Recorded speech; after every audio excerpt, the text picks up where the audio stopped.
warahmatullahi wabarakatuh. Baik teman-teman, saya di sini akan sedikit menjelaskan tentang sejarah perkembangan logika Fujii. Fujii secara bahasa diartikan sebagai kabur atau samar, yang artinya suatu nilai dapat bernilai benar atau salah secara bersamaan. Dalam Fujii dikenal derajat keanggotaan yang memiliki rentan nilai 0 hingga 1. Logika Fujii merupakan suatu logika yang memiliki nilai kekaburan atau kesamaran antara benar atau salah. Dalam teori logika Fujii, suatu nilai dapat bernilai benar atau salah secara bersamaan. Namun seberapa besar kebenaran dan kesalahan tergantung pada bobot keanggotaan yang dimilikinya. Logika Fujii memiliki derajat keanggotaan dalam rentan 0 hingga 1, dan logika Fujii menunjukkan sejauh mana suatu nilai benar dan sejauh mana suatu nilai itu salah. Logika Fujii adalah suatu cara yang tepat untuk memetakan suatu ruang input ke dalam suatu ruang output dan mempunyai nilai kontinu. Fujii dinyatakan dalam derajat keanggotaan dan derajat kebenaran. Oleh sebab itu, suatu dapat dikatakan sebagai benar dan sebagian salah pada waktu yang sama. Dalam kehidupan sehari-hari dapat dijumpai banyak gejala kekaburan. Ambil suatu contoh, dalam suatu kelas seorang guru menyuruh muridnya yang memiliki sepeda untuk angkat tangan. Maka dengan mudah murid yang memiliki sepeda akan mengangkat tangannya. Namun ketika guru tersebut menyuruh murid yang pandai untuk mengangkat tangannya, maka akan timbul keraguan apakah mereka termasuk kelompok yang pandai atau tidak. Batas antara punya sepeda dengan tidak punya sepeda adalah jelas dan tegas, tetapi tidak demikian halnya antara pandai dan tidak pandai. Dengan kata lain, himpunan para murid yang pandai dan tidak pandai seakan-akan dibatasi secara tidak tegas atau kabur.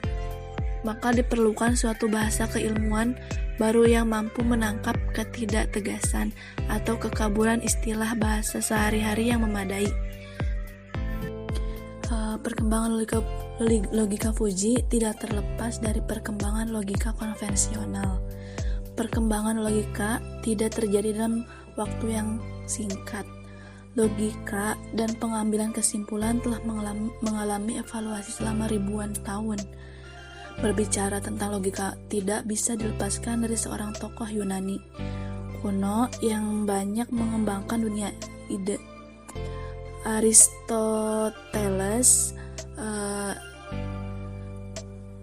adalah seorang ahli filsafat Yunani yang sering disebut sebagai bapak logika. Lebih tepatnya, logika biner.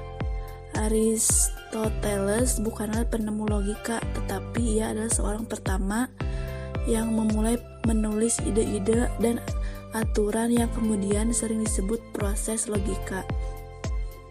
Aristoteles penulis buku berjudul Organon, instrumen atau alat, yang berisi analisis prior dan posterior. Aristoteles mendeskripsikan apa yang sekarang kita kenal dengan metode silogisme. Silogisme adalah sebuah argumen, sementara argumen adalah pernyataan yang digunakan ketika ia mendeskripsikan sesuatu secara logis. Pada tahun 1980-an, beberapa perusahaan Jepang memulai aplikasi Fujii dalam bidang kendali unjuk kerja komputasi yang rendah dari algoritma. Memfokus Fujii pada hardware yang ada saat itu membuat para produsen memfokuskan diri pada pengembangan hardware logika Fujii.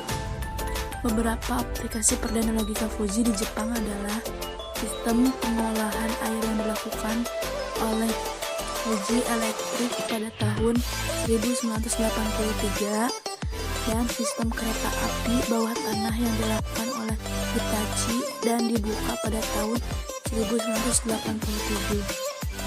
Baik, selanjutnya saya akan menjelaskan pengertian logika Fujii. Logika Fuzzy adalah suatu cara yang tepat untuk memetakan suatu ruang input ke dalam suatu ruang output.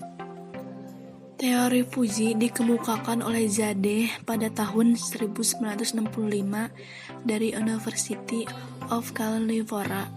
Zade memodifikasi teori himpunan menjadi himpunan yang setiap anggotanya mempunyai derajat keanggotaan antara 0 sampai dengan 1. Himpunan ini disebut himpunan Fuzzy kabur. Pada prinsipnya, himpunan Fuzzy adalah perluasan dari himpunan Cripps, yaitu himpunan yang membagi sekelompok individu ke dalam dua kategori, anggota dan bukan anggota. Dalam himpunan tegas terdapat batas yang tegas antara unsur-unsur yang merupakan anggota dan unsur-unsur yang tidak merupakan anggota dari suatu himpunan. Pada gambar 2.1, logika Fuzzy dapat dianggap sebagai kotak hitam yang berhubungan antara ruang input menuju ruang output. Kotak hitam yang dimaksud adalah metode yang dapat digunakan untuk mengolah data input menjadi output dalam bentuk informasi yang baik. Teori klasik tentang himpunan atau Fuzzy set didasarkan pada konsep fundamental himpunan bahwa suatu entiti dapat merupakan anggota himpunan tersebut atau bukan merupakan anggotanya. Perbedaan yang tajam, jelas, dan tidak ambigu terdapat antara anggota dan bukan anggota dari suatu himpunan yang telah didefinisikan pada teori ini, dan terdapat batas yang sangat jelas agar dapat mengidentifikasikan bahwa suatu entiti merupakan bagian dari himpunan. Ketika terdapat pertanyaan mengenai suatu entiti ini merupakan anggota dari himpunan atau tidak, jawabannya adalah ya atau tidak. Dalam kasus ini, jawabannya dapat berupa misalnya kemungkinan bahwa entiti ini merupakan anggota dari suatu himpunan ada 90%, namun kesimpulannya masih juga dapat dikatakan bahwa entiti ini adalah anggota atau bukan anggota dari suatu himpunan. Kemungkinan untuk seseorang dalam membuat prediksi yang tepat bahwa entiti ini anggotanya suatu himpunan adalah 90%, di mana hal ini bukan berarti bahwa entiti ini memiliki 90% keanggotaan dalam himpunan dan 10% bukan keanggotaan dari entiti ini. Baik, selanjutnya fungsi dari keanggotaan Fuzzy yaitu suatu kurva yang menunjukkan pemetaan titik-titik input data ke dalam derajat keanggotaan yang nilainya berkisar antara 0 hingga 1. Salah satu cara yang dapat digunakan untuk yaitu fungsinya satu kurva linear. Kurva linear adalah pemeta input ke derajat keanggotaannya digambarkan sebagai suatu garis lurus. Pada representasi linear terdapat dua kemungkinan, yaitu kurva linear naik merupakan himpunan yang dimulai pada nilai domain yang memiliki derajat keanggotaan 0 bergerak ke arah kanan menuju nilai dominan yang memiliki derajat keanggotaan lebih tinggi. Kurva linear turun merupakan himpunan dimulai dari nilai dominan dengan derajat keanggotaan tertinggi pada sisi kiri, kemungkinan bergerak menurun ke nilai domain yang memiliki derajat keanggotaan lebih rendah. Selanjutnya kurva segitiga. Kurva segitiga pada dasarnya terbentuk dari gabungan antara dua garis linear. Kurva trapesium pada dasarnya adalah kurva segitiga, namun ada beberapa titik di tengah yang mempunyai nilai keanggotaan. Kurva sigmoid digunakan untuk mempresentasikan kenaikan dan penurunan secara tidak linear. Untuk kurva sigmoid, pertumbuhan bergerak dari sisi kiri, nilai keanggotaan sama dengan 0, ke sisi kanan, nilai keanggotaan sama dengan 1. Untuk kurva sigmoid, penyusutan bergerak dari sisi kiri, nilai keanggotaan sama dengan 1, ke sisi kanan nilai keanggotaan sama dengan 0. Saya akan menjelaskan tentang metode Mamdani. Fungsi implikasi menggunakan min, sedangkan komposisi aturan menggunakan metode max. Metode Mamdani dikenal juga dengan metode max-min.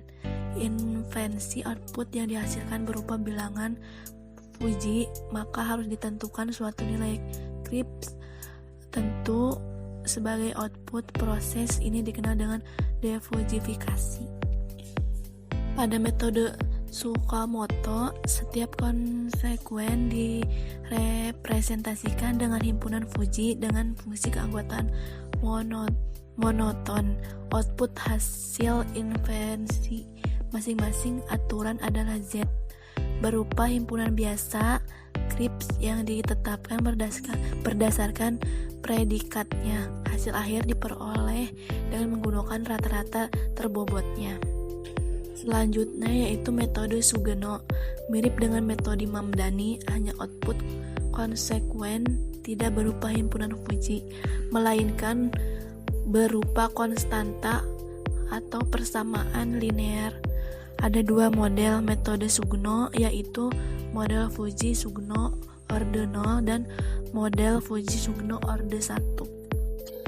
Mungkin itu yang bisa saya sampaikan, kurang lebihnya mohon dimaafkan. Wassalamualaikum warahmatullahi wabarakatuh.